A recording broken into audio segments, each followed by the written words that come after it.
Pirmą kartą pamačiau prieš keletą metų Druskininkuose būdamas ir Dineikos parke, iš tolo pamačiau tuos daiktus ir jau supratau, kad ten yra rimti dalykai, nes rimti vyrai jau treniravosi, kurie prieėjęs prie kurių pamačiau, kad iš tikrųjų galima jau profesionaliai lauke užsiimti šito sportu. Su kokiais iššūkiais susidūrėte įgyvendinant šią idėją? Tokių didelių iššūkių čia nebuvo, nes kiekvieną dabar pastarosius metus yra savivaldybė skelbia dalyvaujamo biudžeto, kuriam skyrė 50 000. Surinkau informaciją, man knietėjo, kad jie atsirastų Birštone, o iš tikrųjų kurorte labai būtų didelė trauka, dėl to, kad ne tik tai gyventojai ir poilsiautojai gali naudotis.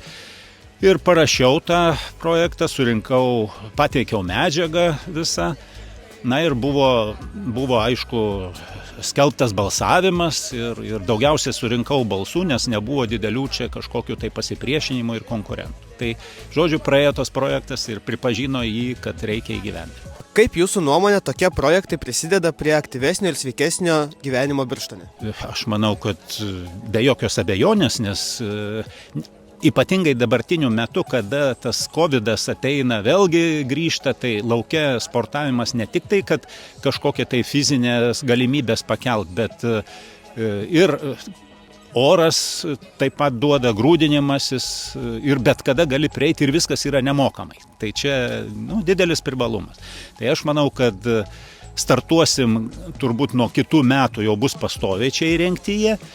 Ir ta vieta bus traukos tikrai žmonių, nes yra netgi žmonės, kurie dabar jau iš vidaus, iš salių ateina čia sportuoti. Tai pasiteisinęs dalykas. Ko palinkėtumėte Birštono senjorams šios savaitės proga? Palinkėčiau, kad būtų aktyvus, tik tai tiek, kad visada yra tokia momentas, kai žmogus labai nori iš karto greitai pasiekti rezultatų. To nebūna. Čia reikia kantrybės, nepersitreniruoti.